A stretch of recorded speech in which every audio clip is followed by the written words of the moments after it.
It is time to learn AP style problems. One thing the AP exam loves to do is give you a graph of y prime and then ask you a bunch of questions about y. And this is something that's actually applicable to real life. There are many times when you can't measure a total quantity very easily, but it's trivially easy to measure the rate of change of the quantity.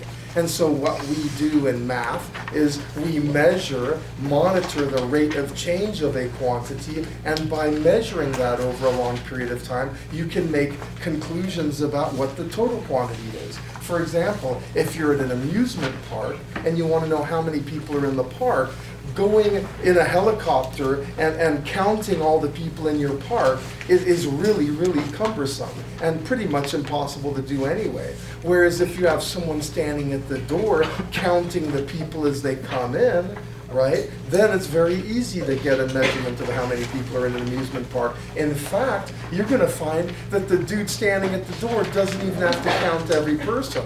All the dude standing at the door has to do is count people for 1 minute out of every hour. And by doing that, they'll have a pretty, accurate approximation of how many people are in the amusement park. Not by counting every head, but just counting how many people come in 1 minute out of every hour.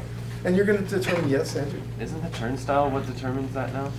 Yeah, you mean if there's an electric thing? But even the turnstile, you don't need to count every head. You could, even though you're right, I mean, I'm sure they do it that way. Yeah. But let's say you didn't have a turnstile. I don't know. Let's say you're not Disneyland. I don't know. But okay, Andrew. Okay, so Andrew says, Mr. Shannon, what you're saying is old. It's obsolete. Okay, let's go another way then. Let's say you've got this big reservoir, and you want to know how much water is in the reservoir.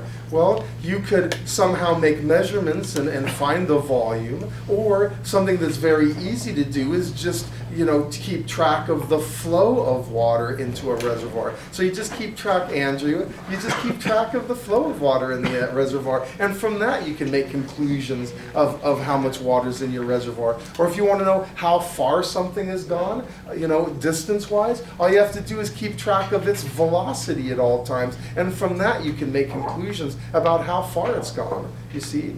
So just believe me that measuring the rate of change really helps you know the total quantity. So what we're doing here is I'm giving you graphs of the rate of change of a quantity, and you're making inferences about the total quantity. So let's look at number 1.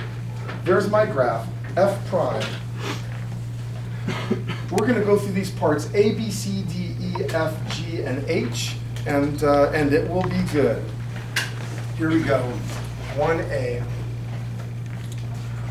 Find the intervals where f of x is increasing. Well, look at my graph of f prime. And in fact, I'll just draw it here so I have something to allude to.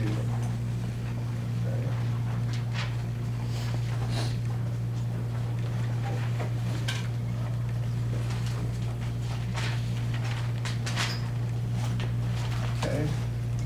This is my graph of f prime of x.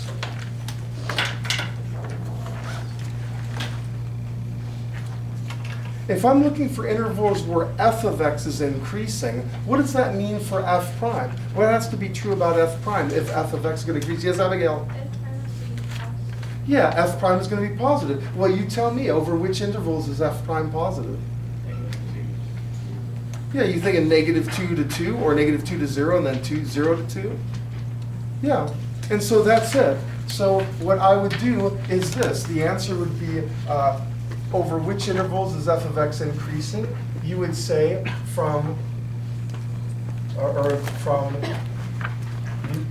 -2 to 0 and 0 to 2. But you notice I've got a closed interval here and a closed interval there, which means I can just combine those intervals, which means really it's from -2 to +2, closed interval. I want to remind you, intervals where you're increasing or decreasing get to be closed intervals. The end points or border points are part of both the increasing and decreasing intervals, whatever they happen to be.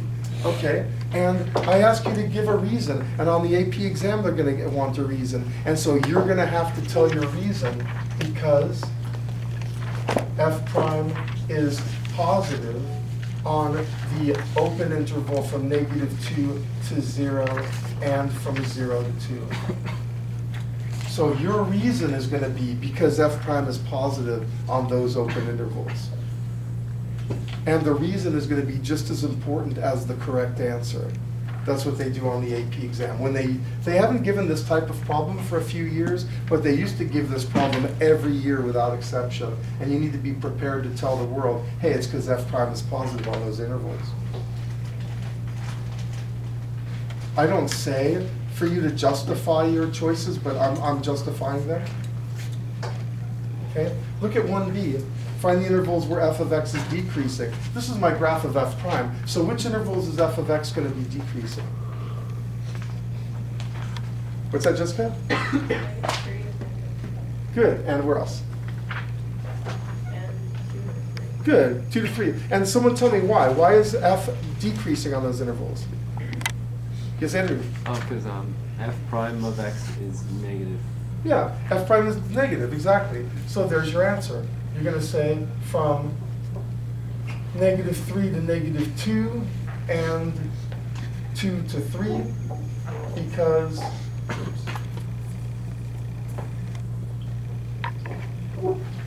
f prime is negative on the open intervals from -3 to -2 and from 2 to 3. Hey, that was easy. Let's do 1c. The x-coordinates of relative minima. Well, my first question to you is this. Where do you look for the relative minima or maxima of f of x? Which points am I going to care about? Zeros. Thank you, zeros. Remember your critical numbers, and your critical numbers happen when f prime is 0. So I've got 3 critical numbers. I've got a critical number at -2, 0, and 2. One of them is the location of a relative minimum. I'd like everyone to please decide which of these 3 critical numbers is the location of a relative minimum. And I want to remind you, first derivative test, you're going to have a relative minimum when the sign of f prime goes from negative to positive. If the sign of f prime goes from negative to positive, then you have a relative minimum at that border point. You have a relative minimum at that critical number. Okay, if you think about it for a second, then we'll vote. Okay, you ready? Yeah. How many people say my relative minimum is located at x equals -2? Okay, several of you. Who says it's located here at 0? Okay, a few of you. Who says it's located at 2? Okay, 1, 2 of you. Okay, well, hey, someone justify it. Why do you say the relative minimum is located at -2? Yes, Justin? F prime of x goes from negative to positive. Thank you. Are you okay that f prime is negative, right? Because the y coordinates are negative. This is a graph of f prime. So the y coordinates are negative here. F prime is negative, and then f prime is positive. So now let me ask again, how many people here think that my relative minimum is at -2? Good, good. Thank you for all you un-American people who change your minds in the face of facts. Yeah. Isn't that what everybody does? No, not Americans. Get serious. Americans, we are the opposite of that. We hold on to our misconceptions. We don't change our minds in the face of facts. Get serious here. Get serious. Okay? So we have a relative min at x equals -2 because f prime of -2 is equal to 0. I'm just going to tell you the way your answer should be. Because f prime of -2 equals 0, that is telling the world it's a critical number. And f prime changes from negative to positive at x equals -2.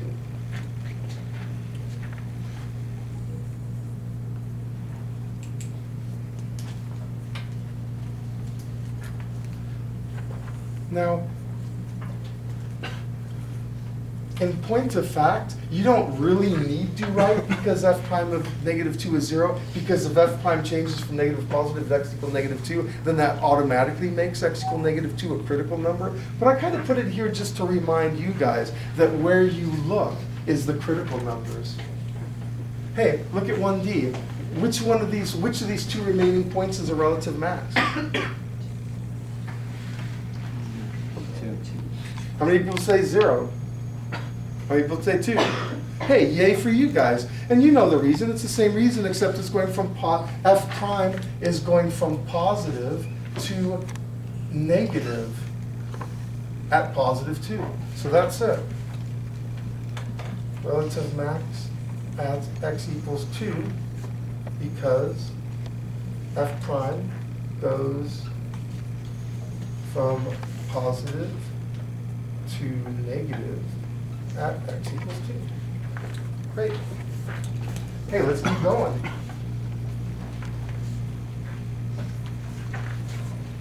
E. Where is f of x concave up? For f of x to be concave up, what has to be true about f double prime? If f, was that? Positive. Yeah, good. You guys okay? Then I'm just going to put parenthetically here. If f is concave up, that implies that f double prime is greater than 0. And what does that say about f prime? If f double prime is greater than 0, then what's going to be true? That is, if f double prime is positive, what does that say about f prime? What's that? Who said that? Fatima? You guys okay that f prime would be increasing? Yeah. In the same way that if f of x is increasing, then f prime is positive? Similarly, or analogously, if f prime is increasing, then f double prime would be positive. So that's correct. F prime is increasing. So now here comes my question. Over which intervals is f of x concave up? That is, over which intervals is f prime increasing?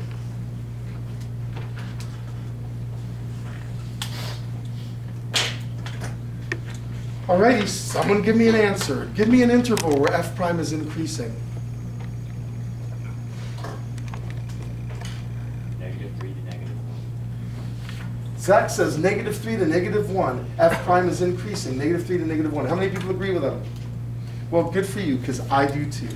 So you'd say that f is concave up on the open interval from -3 to -1. And remember, with regions of concave up, concave down, they're open intervals. Is there another interval where I'm concave up besides -3 to -1? Yeah, 0 to 1. And 0 to 1 because f prime is increasing on those intervals.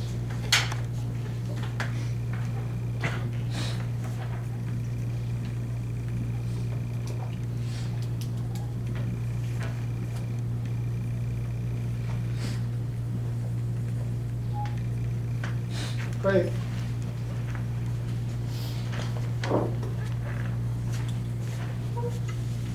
One F. I now need, if I want concave down, it's going to be those intervals where f prime is decreasing. Also, on the AP exam, whenever you give an answer and you give a justification, they always want your justification to allude to the graph they've given you. So it wouldn't be a good answer to say because f double prime is positive on those intervals, because you're not alluding to their graph. Now, I don't know if they would still give you credit or not, but my understanding is they would want you to allude to the graph and say, hey, f prime is increasing on those intervals, and that's why I'm concave up. Got to allude to the graph. Anyway, f is concave down on the open intervals from what? -1 to 0, and -1 to 3. Because f prime is decreasing. on those intervals.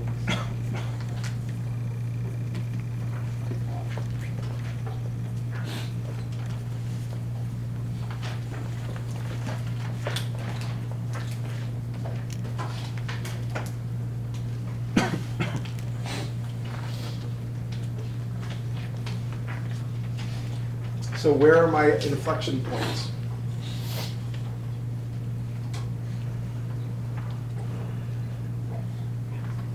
Where's my inflection points of f of x? -2 and 2. Say again? -2 and 2. Wait. That's a relative min or max. Sorry, 1, 0. Okay, 0 is an inflection point, true, because there's a critical point that was neither a min or a max, so it ends up being an inflection point. What other 2 points are by? One. Negative 1 and Omar, why do you say 1 and -1? Because it goes from, yeah, and then it goes back down. Thank you. Do you see if f prime goes from increasing to decreasing, that's going to be an inflection point. Because if f prime goes from increasing to decreasing, that means that my concavity is going from concave up to concave down, which means I'm getting a change in concavity at that point. So generally, if I gave you a graph of f prime, where would you look to find the inflection points?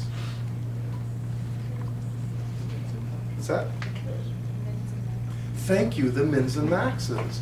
When someone gives you a graph of f prime, you look at the relative mins and maxes for your inflection points, because those are going to be the points where your f prime goes from increasing to decreasing. That is, the second derivative goes from positive to negative, or from negative to positive.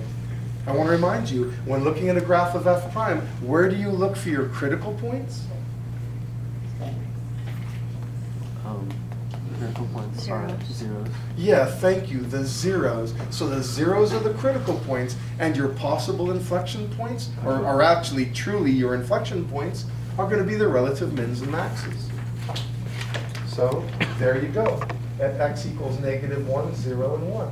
Those are the locations of my inflection points.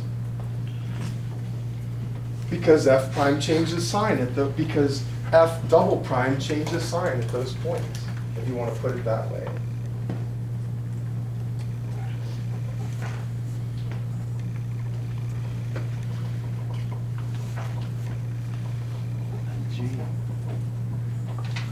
And now we come to part G, which is making the graph.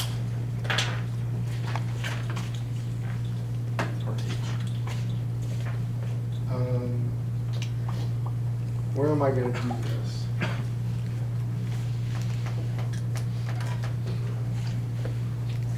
Well, I'm going to trust that you can look at your drawing. So I'm going to erase this.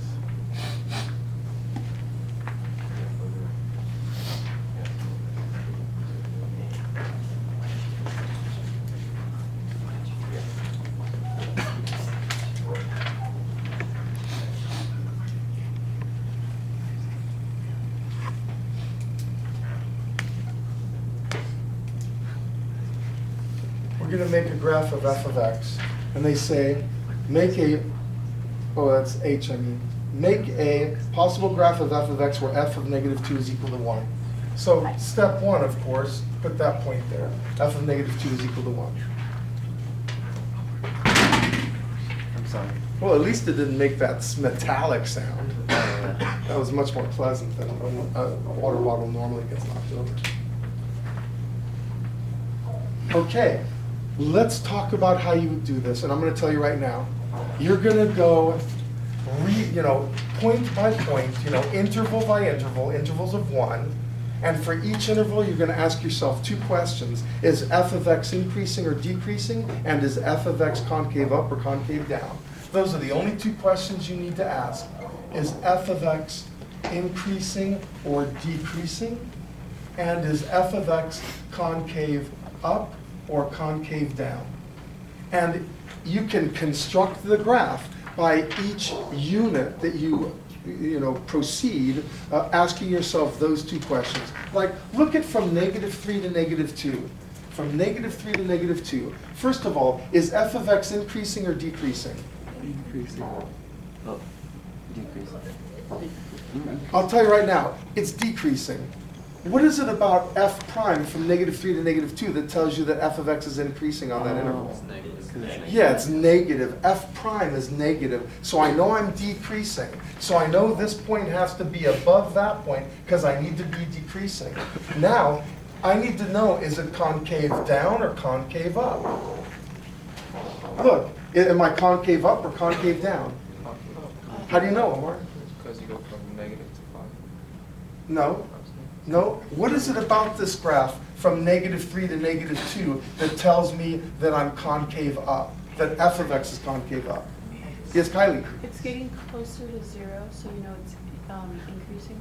Okay, cool. Good. You guys okay? She said getting closer to 0, but I would prefer to just say it's increasing. Okay? It's increasing. F prime is increasing. And if f prime is increasing on an interval, that makes f double prime positive. Okay? Which means I'm concave up. So I'm concave up. So I need to make my guy concave up. Alrighty.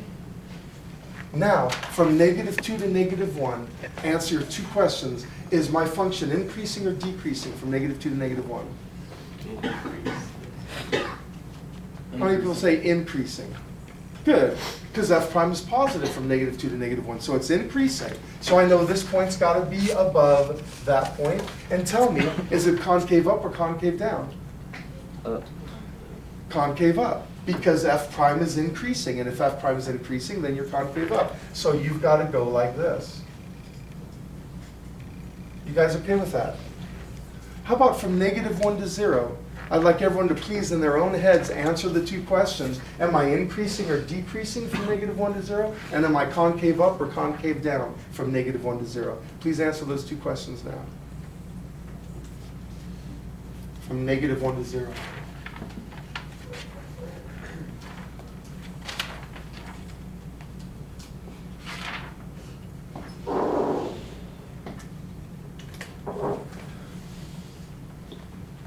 Okay, what do you say? How many people say increasing from -1 to 1?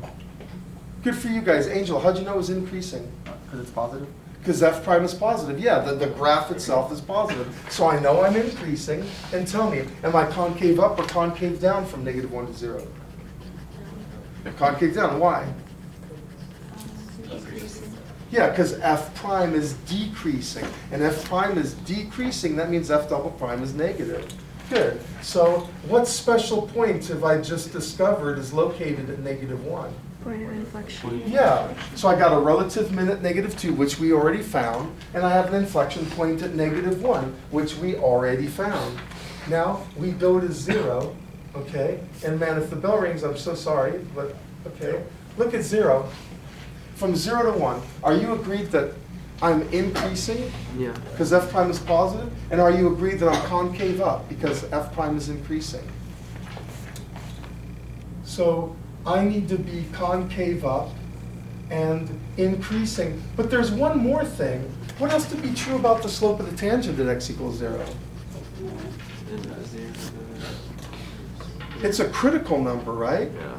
So this is a special inflection point. This is an inflection point whose slope is 0. An inflection point whose slope is 0. And so if they give you something like this on an AP exam, you have to make sure that it's very clear to the grader that you drew an inflection point with a slope of 0. Not like that inflection point. It's got to be an inflection point that goes horizontal. And hopefully I did it well enough that I would convince a grader that I know what I'm talking about. Well, let me complete this problem. From 1 to 2, I'm still increasing, but my concavity is down. So I'm increasing, but with concave down. And then from 2 to 3, I am now, f prime is negative, so now I'm decreasing, and my concavity is still down. So I got something that looks like that. So there you go. This is the graph. And I want you to see again, you go unit by unit and ask yourself these two questions, and you will be able to construct your graph. So tonight's homework is for you to do problems 2 and 3, and for you to also do some problems from the book that are similar to these problems. And good luck. Any questions or issues?